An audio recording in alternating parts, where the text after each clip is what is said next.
In the November general election, Kansans will be voting on more than just candidates. There are two questions that will be presented on the ballot as well. And here to talk about one of those is 27 News political analyst Dr. Bob Beatty.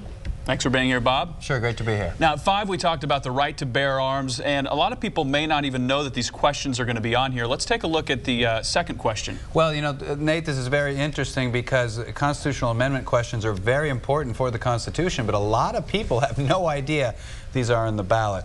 So this is regarding voting. Right now, the current Constitution of Kansas says the legislature may by law exclude persons from voting because of mental illness or commitment to a jail or penal institution.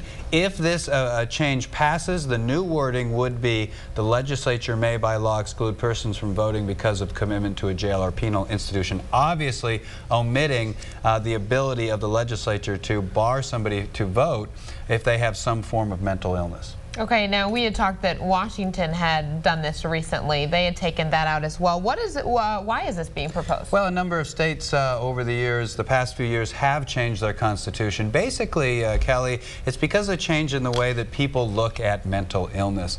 In the past, mental illness was seen as something where you really would not allow somebody to vote, take on any sort of civic responsibility.